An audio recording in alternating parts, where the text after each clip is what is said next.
ஆளுடைய பிள்ளையான ஞானசம்பந்தப் பெருமானாலும் வாகீசர் எனப்படும் நாவுக்கரச பெருமானாலும் பாடப்பட்ட தலம் இது. வானலாவ எழுந்து நிற்கும் 9 நிலை ராஜகோபுரம், 3 பிரகாரங்கள் என்று மிக பெரும் பரப்பில் அமைந்திருக்கிறது இத்திருக்கோயில். ரிஷப தீர்த்தம், பிரம்ம தீர்த்தம், அனவித்யா தீர்த்தம் என்று பல தீர்த்தங்களை கொண்ட ஆலயம். இங்கே தலவிருட்சமாக விளங்குவது மாமரம்.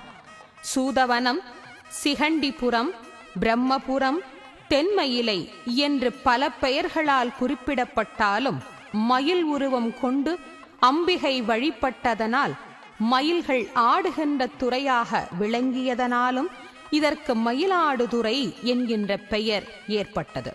ராஜகோபுரத்தை கடந்து நாம் உள்ளே செல்கிறோம்.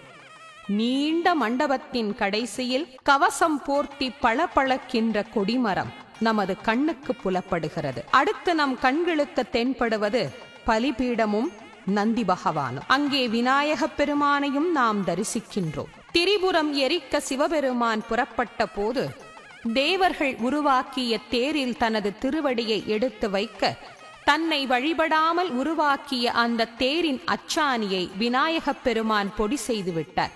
இதைத்தான் அருணகிரி பெருமான் மிக அழகாக சொன்னார், அச்சது பொடி செய்த அதிதீரா என்று.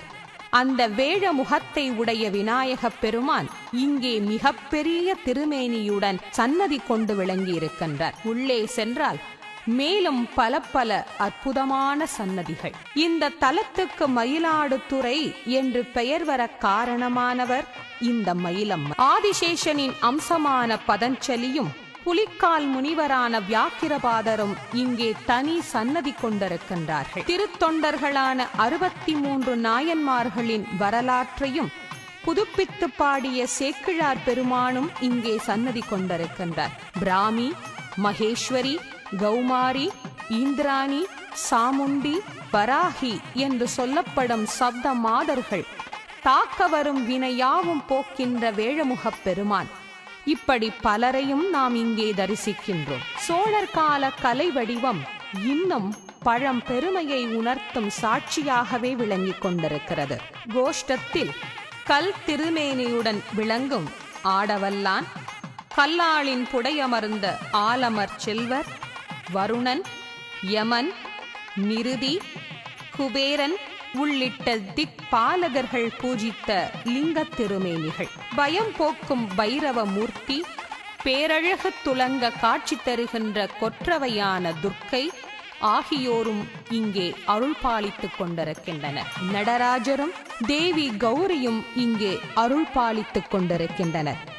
தேவி கௌரியின் விருப்பத்தை ஏற்று சிவபெருமான் இங்கு ஆடிய நடனத்திற்கு கௌரி தாண்டவம் என்று பெயர்.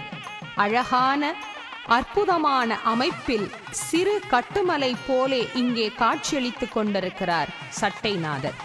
இந்த சன்னதிகளை தொடர்ந்து செல்வத்தின் அதிதேவதையான கஜலட்சுமி சன்னதி, நவக்கிரகங்களின் சன்னதி ஆகிய சன்னதிகளோடு உற்சவமூர்த்திகள் எழுந்தருளி உள்ள சன்னதியையும் நாம் காண்கிறோம்.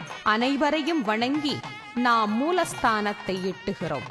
இங்கே பிறவா யாக்கையில் பெரியோனாகிய சிவபெருமான் சுயம்பு மூர்த்தியாக காட்சி தந்து கொண்டிருக்கிறார்.